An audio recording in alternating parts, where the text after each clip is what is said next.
Quality Matters for online public health courses is what we will be talking about today. If you don't know me, I am Stacy Cofield. I'm in the Department of Biostatistics here in the School of Public Health. I've been teaching online or in a blended fashion since 2003 and have been involved with Quality Matters for a couple of years now, as I know a lot of people in the school have found their way to it. If you're unaware, there's a Quality Matters initiative at UAB campus-wide. In addition to that, the School of Public Health goal is to have the MPH fully Quality Matters certified by 2018. And if you're unaware, class needs to be taught 2 times online before it goes up for review for QM, and we'll do an internal review here, or we can. We can also do an internal review at the university level if you want, before it goes in for the official review. I am a QM certified reviewer, which is the next step up from taking the applying the QM class, and that teaches you how to review classes, which comes in really handy for organizing your own class. It's sort of along the lines, especially since we're at a research institution, that reviewing other people's grants really helps make your grants better. So if you want to be involved in reviewing somebody else's classes on the internal review, please volunteer, because we'd always take another set of eyes before it goes up for the full review. There are 8 general standards in the higher education rubric. One of the handouts that I have over there is the 8 general standards. This is without the annotation. The other handout I gave you is the annotated. You can get them on the Quality Matters website. We're Quality Matters institution, so you have to have a login to be able to see the full higher education rubric. But we are one. You can also request one from ELPS if you'd like it. And that has all the annotations. The shortcut list is just the general standards that speaks to the area. There are 21 essential standards. There's 43 overall. Of those 21, they're 3 points apiece, and you need to meet all of those. And then a total of 85% of those standards at varying point levels need to be met. So this is not 100%. It's something I like to tell our students as well, as they're approaching, say, like their comprehensive exam. You don't need to aim for 100%. You need to aim for 80%. 100's great, but it's not required. So if you get a few critiques back in your review, that's fine. But those 21 essential standards do need to be met. Our Canvas shell that's been developed here for public health is really useful in addressing, gosh, a huge chunk of 1, 2, 6, 7, and 8. As well as giving you the framework for addressing the bulk of the objectives and assessments standards in 2, 3, 4, and 5. What I want to tell you here is that when we look at the syllabus as well as in the notes, the QM standard, as it's mentioned, just because I've mentioned it doesn't mean it's met. This is just the standard that's associated with the area we're talking about. So particularly on the syllabus, when it says QM 1.2, this is just the standard that's being addressed by the area on the syllabus. It is still up to you to include the appropriate material in there, as well as what we go through on the slides here. So the QM essential standards, the ones that are 3 points, there are 3-point standards in all of the 8 general standards. The only standard where all of them are essential is standard 2, and that's the learning objectives and or competencies, depending upon where you teach and what level you teach at, for how associated you have to be with degree competencies or SOPH competencies. This is a table of the standards for the course overview and introduction, and I'm actually going to walk through the Canvas shell so that you can see where these are sort of highlighted. A lot of this is also in the syllabus. So in the template syllabus that you have that was created by our instructional technology group, a lot of what is on QM1 is assessed in here as well as in the Canvas shell. And so you really just need to follow the template and include the appropriate information for that. I think the biggest thing here, and the one thing that as reviewers is always looked for, is that very first one with the Start Here button. And as luck would have it, right over here on the left, if you use the Canvas shell, and by the way, the Canvas shell isn't just for online classes. You can always request for ITG to put the Canvas shell for any course. I actually use it for all of my classes. I think it makes it easier, one, for my own management, because one of the biggest complaints I had when we first started using learning management systems was how, like, I can't find anything, because most people are using it for just like file sharing, and everything sorts alphabetically or sorts by last date used. But if you use the shell, it's all really nicely laid out, and then it's very cohesive.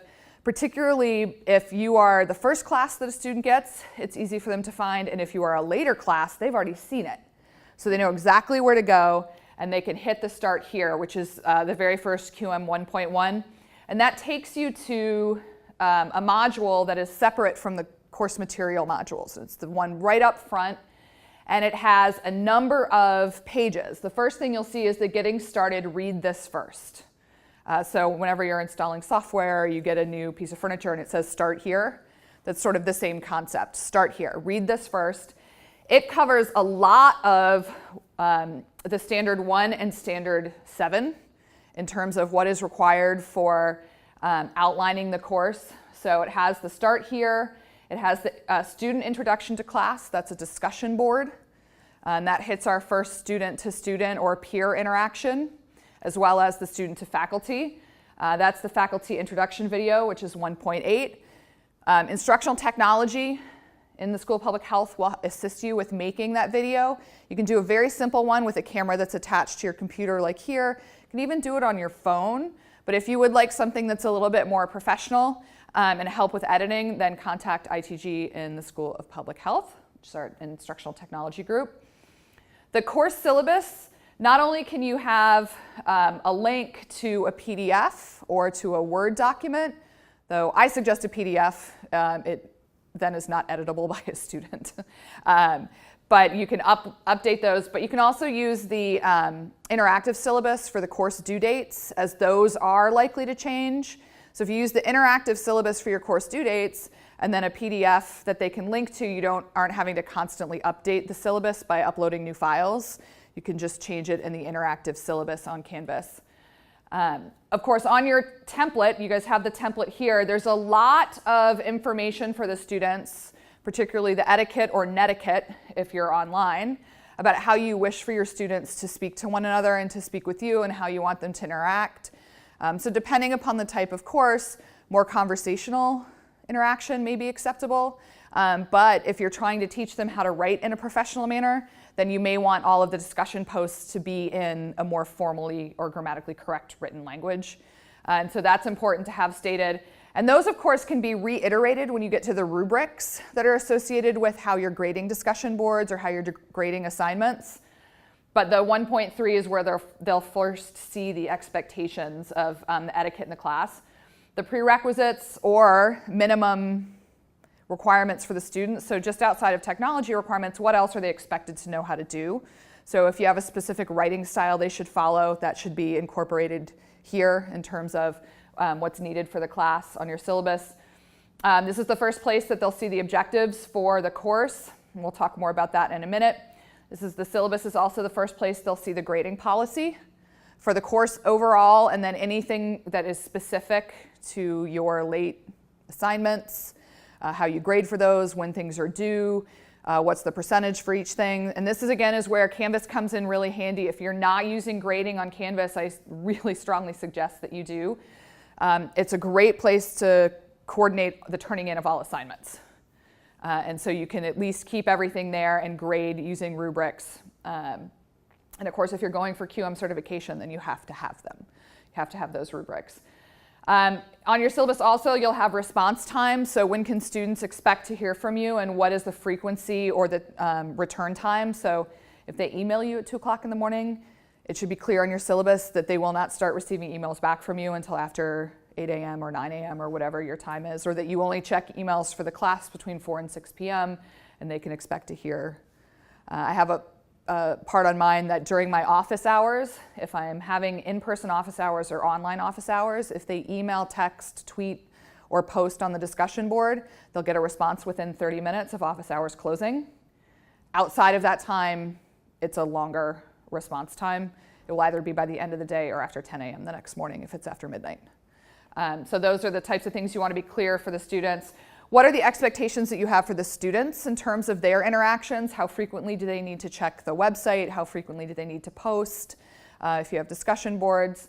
how often are assignments due, what are the hours outside of class that they should expect to spend on the course, particularly if it's a fully online, asynchronous, so there's never a design time for students to come in to your website. If it's on their own time, how much time should they expect to spend outside of watching videos?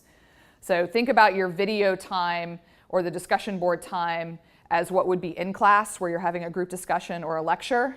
That counts towards that, what you think about 2.5 or 3 hours in the classroom. How much time outside of that should they expect to be watching additional videos, doing required readings, or working on assignments?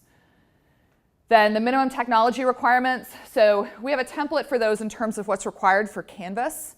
You may have additional technology requirements if you're using a software in your class that needs to be downloaded. So for the biostats classes or the EPI classes, there's a SAS requirement for a lot of those. And so there's a space for JUMP. There's a space requirement for the intro public health courses. And so what are the requirements for that? If they're using YouTube or if you have a specific browser that is better. Remember, Internet Explorer is going to be no longer updated after this year, so you need to start switching your browsers to something else. And then we get into the learner support, and this covers almost all of QM7. And this is Canvas technical support and help videos, where they can get help, when they can get help. You should not necessarily be their point of contact for Canvas issues. We have a whole group of people that can help them with that. And then accessibility policies, university policies, academic support, and student services. There's also on the Canvas website, over to the left of where the menu is, a student resources folder. And so when you give a tour of Canvas, which I encourage you to do at the beginning of your classes, create a little video about where things are going to be located. Make sure you point out that student resources button, so that they don't always have to go back to the getting started. They can simply click there and it will take them largely to one stop for UAB, but it will show them where any help that they need can be located.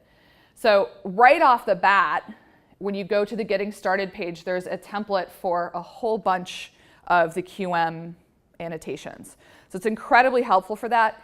And if you use this for all of your classes, it's something that becomes second nature. You don't have to worry about students coming to you to figure out where they can get help for these things. It's listed very easily. The next QM standard that we have is the learning objectives or the competencies. This can be really tricky. This is the only standard where all 3 of them are essential, or all 5 of them are 3-point essential standards. But again, the SOPH template syllabus, our template syllabus here, as well as the Canvas shell, really help walk you through where these should be listed, how they should be connected, and what you need to show for the students. And I think it goes a long way towards explaining to, think about small children are constantly asking you why. If you explain to your students why they're doing something, they're far more apt to be engaged in doing it. And that's what the relationships between the competencies and then your learning objectives will help do for them. To say, okay, so why do I have to do this assignment? Well, because this supports you learning this, and that supports you getting your degree in this manner. So we're gonna walk through an example here so that you can sort of understand how to work with QM Standard 2. This is from the updated template. So you can see the SOPH competencies, which are relatively new this year for the 12 that are listed. And even if you are not teaching online for a required MPH SOPH class, you should still list the SOPH competencies that are supported, because these are all public health students. What are the departmental competencies? So for your specific degrees. So for our MS and our PhD, some of them overlap. For our MS, PH, and our MS, some are the same, but they all have different numbers, so you can list them here. And then what are the course learning objectives? So what are the specific things in your class that they are then going to tie back? And then in addition to that, once you get to the modules, how do those tie in? I call them essential questions for my students. So at the beginning of every lecture, I say, here are the essential questions you should be able to answer. It puts it in more of an active verbiage for them. But let's take a look at an example here. I think the thing that people often forget is that each activity you do doesn't have to be an entire SOPH competency. This isn't about covering everything they need to know for SEEF or for their degree. It's about supporting the things that they need to know, because multiple classes teach multiple things in different ways, and that helps support them all. So if we look at the SEEF competency number 3, and of course I'm going to be using biostatistics examples because that's my discipline, explain the role of quantitative and qualitative methods and sciences in describing and assessing a population's health. That is incredibly broad. Students will look at that and go, okay, I count things and I describe things. Well, yes. Well, how are we going to do that? So for the MS in biostatistics, this is actually true for the MS, PH, the MS, and we have a slightly different worded one for our PhD, but apply descriptive and inferential methodologies according to the type of study design for answering a particular research question, also very broad. For BST 623, which is general linear models, it's taken by all biostat and epi, MS, and PhDs. Identify continuous variable types and applicable analytical models. So we're getting a little bit more specific. And then one of the places we address this, is actually addressed in a number of places in this class, is Module 9, Objective 4, compare and contrast Pearson and Spearman correlation methods. And then how they do that is the assessment, there's a homework where they're given a data set that has 2 continuous measures, and they have to run a Pearson's and they have to run a Spearman's. They have to describe them both, and they have to compare and contrast them. And then they have to tell me which one's the most appropriate for this data. So that's sort of how the competencies go from a high-level SEEF competency to your degree, to your class, to your module, to the assessment. And if the students can see how these are linked, they'll understand more why they're doing this. And if they understand why they're doing it, I find they're more apt to actually want to do it, or to understand the reasoning or the need for it. And so those would go, and we'll see this in a second, in the overview for this example of Module 9, of what is it that we're going to do and how does it tie back. So once the SEEF objective, degree objective, and course objective are lined up, when you get into the overview of your module, you can then tie in the module objectives to those specific numbers. This is what the overview module shell looks like. So there's an overview of module page. We'll look at that in the next slide. And then there are 3 default activities that come in. These 3 default activities are actually quite important for QM 5.2, which talks about opportunities for interaction that support active learning. So focusing on the 3 types: student to content, student to student, and student to instructor. And different activities speak to different things. So you may add activities in here, watch this video, read this article. Those would be student to content. Student to student, discussion board. And then student to instructor can be discussion board, can be assignments, can be Q&As, can be office hours, those types of things.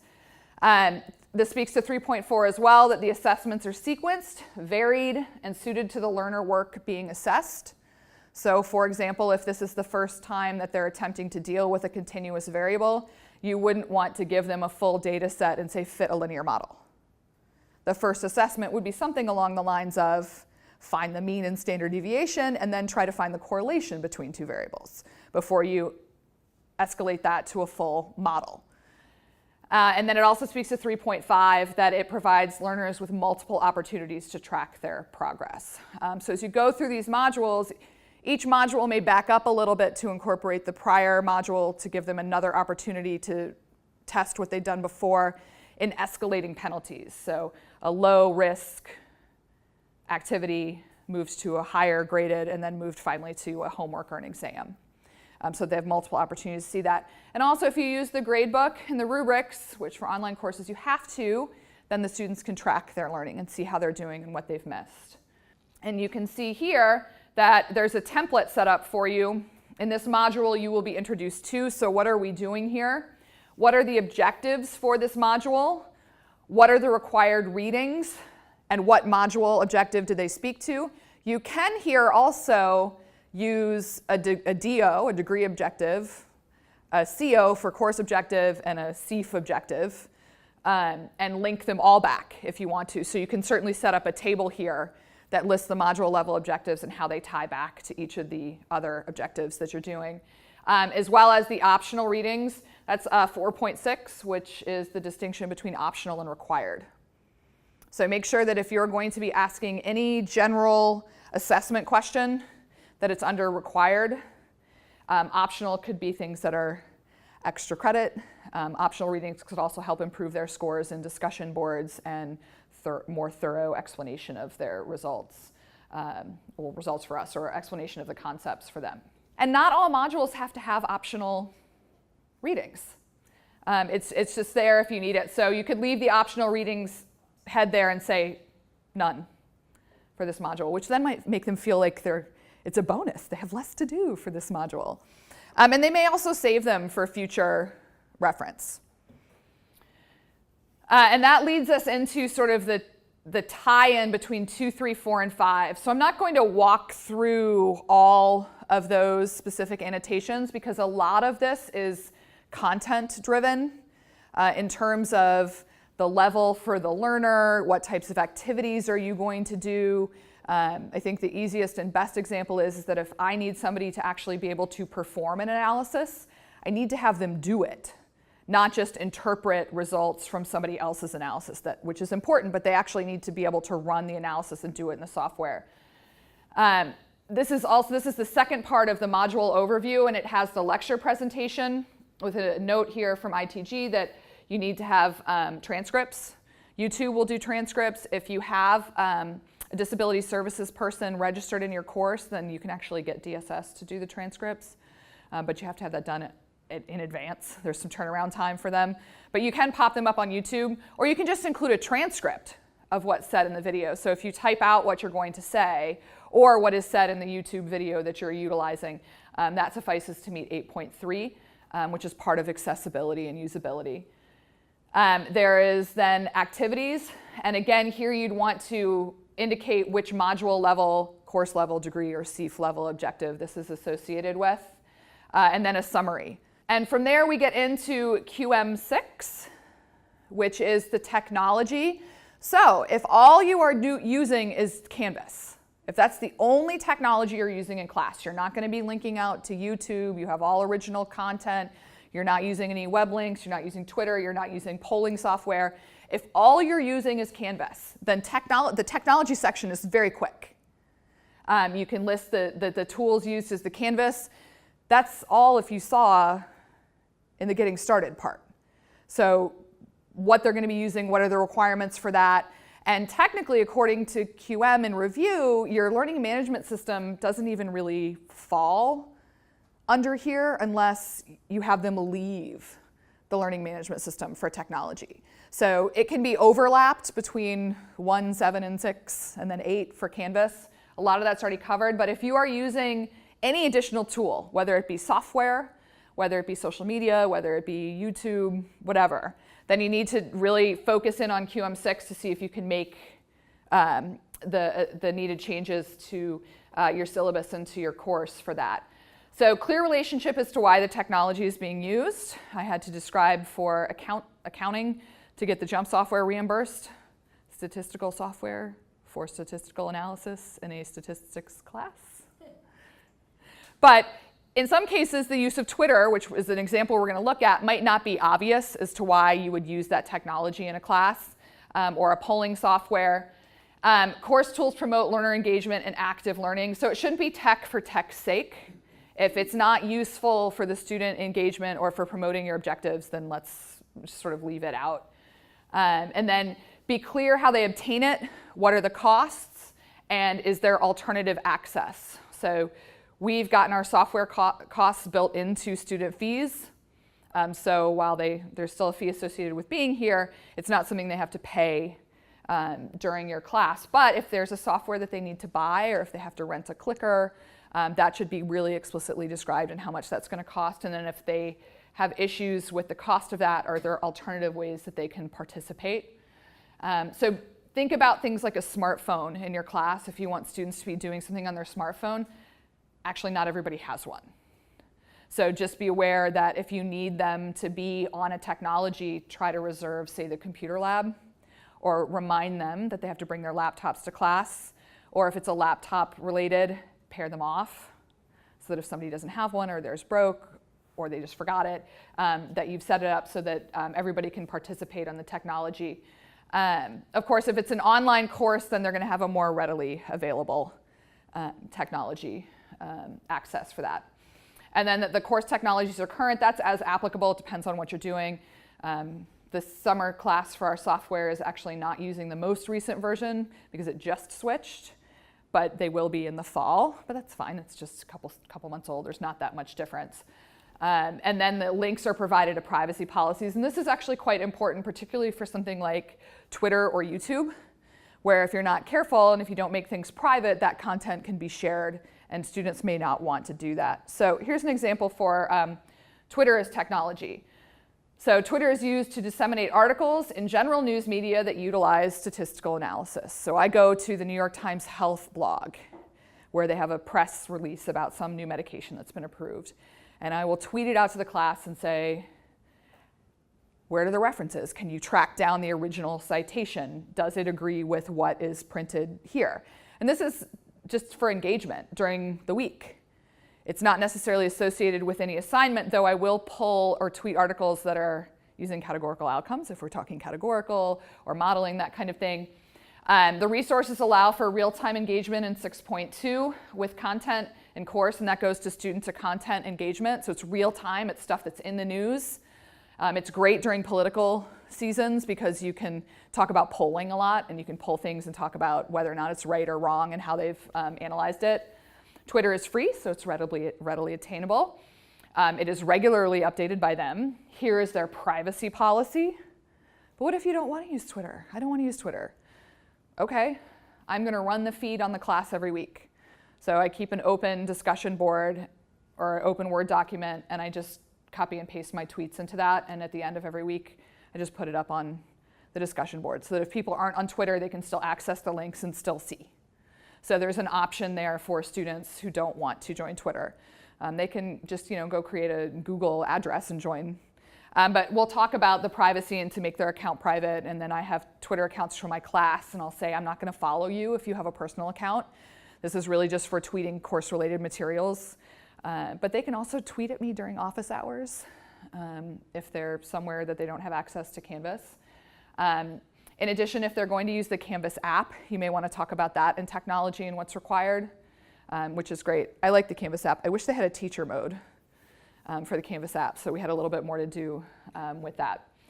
QM7 is almost entirely covered in the startup with the policies, which is the learner support, so that they can get to one-stop. QM8 for accessibility and usability. This is sort of the rounding out of the course as a whole in terms of the course navigation, facilitating ease of use. This is the Canvas shell. I mean, this is 90% of it. If you use this shell and follow the way it's outlined, that really navigates very easily for students. And it leads them through the content and activities in a meaningful way. So you're no longer having to send out an email saying, go find file this out of 1,000 files. You don't have to keep email lists of people and stuff isn't floating everywhere. It's very literally in order. They can click the next button and it will take them to the next thing. And you can also set it up with prerequisites so that they have to finish certain activities before they can go into the next modules. With asynchronous classes, I find that really helps keep people on track. And it also helps keep you on track because you can see where people are without them jumping ahead to look at stuff that they might be interested in before they finish earlier content. 8.2 that it's provided information there about accessibility of all technologies required in the class. And so this isn't the technology itself, it's accessibility. So links to accessibility for Canvas and other technologies. So is there an accessibility link? Or statement that accessibility is not available. So if Twitter doesn't have an accessibility policy, I will say that there is no accessibility policy for Twitter. So how you can make things more accessible to students. This is something like if you're going to be using PDFs, you can actually link them out to a PDF vocal reader, or you can link them to instructions to say, if you need it read to you, here's where you can go for that. Course provides alternative means of access to materials. So this is a big one that talks about diversity of learners. So if people are registered with DSS and reading is difficult and they do need a reader, that's where it comes into accessibility and usability. So there's alternative ways to access material. Any images or graphs that you have need to have a descriptor with them. So you can do an alt tag, or you can just really put it in the title. So if you're showing an image, it's just like journals, you have to have a footnote and a legend. And then if you're in a video and you show a graph, you can say, and on the x-axis we have this, and on the y-axis we have that. That will then show up in your transcript as well, so that they can visualize without necessarily having to see.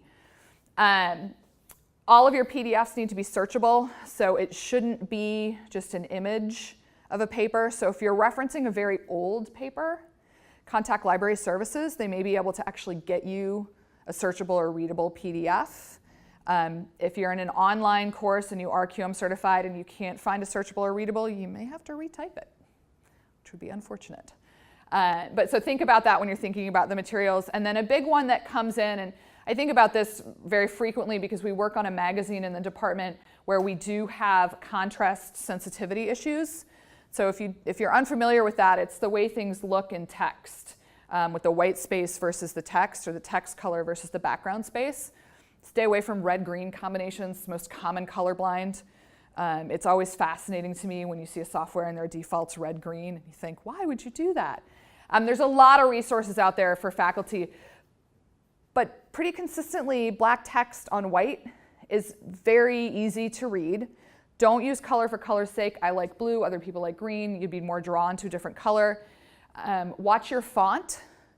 So there's something called kerning, which is the space between letters. Sans serif fonts don't have the I with this. It would just be a single space. And if you have low kerning in a sans serif font, all the letters run together. It's hard to see them when you're reading. So pay attention to what things look like. Also make sure that your default font is no smaller than 12 point.